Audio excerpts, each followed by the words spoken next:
Hi everyone, welcome back to Storytime with Mrs. Middleton. Can you remember the book we were reading last time? That's right, it's called The Hodgeheg and we're on chapter 2.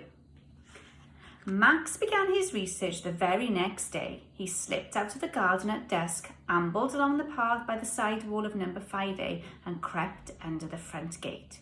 Immediately, he found himself in a sea of noise. It was the evening rush hour and the home-going traffic was at its heaviest. Cars and motorbikes, buses and lorries thundered past. Terrifyingly close, it seemed to him, as he crouched outside the gate. And he was confused and dazzled by their lights. The street lamps too lit up their place like day, and Matt, nocturnal by nature, made for the darkest spot he could find, in the shadow of a tall litter bin, and crouched there with a hammering heart. Gradually, he grew a little more accustomed to the din and glare, and though he dared not move, began to observe the humans. For numbers of pedestrians passed close by him.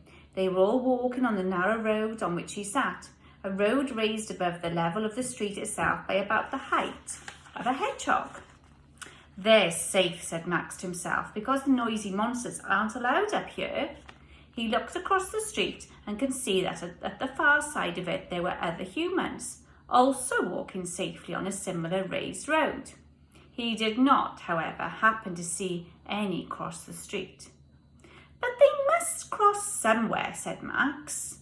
"There must be a place further along the street." A part of him, when he was very young, said that he would find out about that another time and that it would be nice to creep back under the gate to his family. But then another part of him determined to set off to see if he could find this human crossing place. The street was on a slight slope, and perhaps because of this, Max chose to go in the downhill direction. He moved very slowly, keeping close to the outer walls of the front gardens, where there was some shadow, and he froze. Stock still whenever a human passed. No one noticed him. Soon the houses gave way to a short row of shops, one of them that very newsagent's opposite which his great-aunt Betty had breathed her last, and here his progress was more difficult. The shops were still open and Max had to choose his moment to make a dash across each brightly lit entrance. "Phew, this is tiring. Perhaps I should go back home," he said.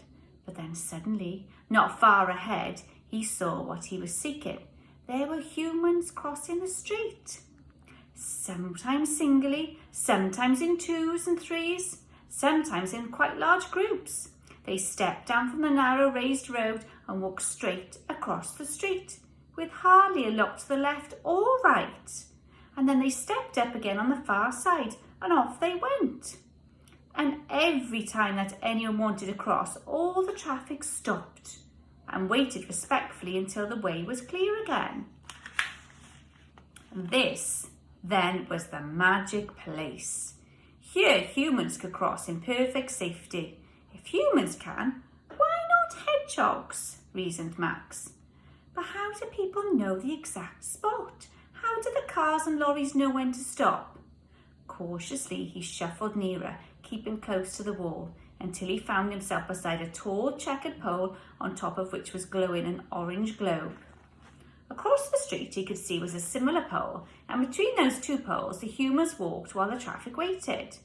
Biding his time till a moment when there was no one about, Max crept forward to the edge of the raised road and peered down at the surface of the street. It was striped. It was striped black and white, all the way from one side to the other. This was the secret. What do you think Max has found?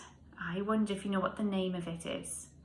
Hope you enjoyed. See you again tomorrow. Bye.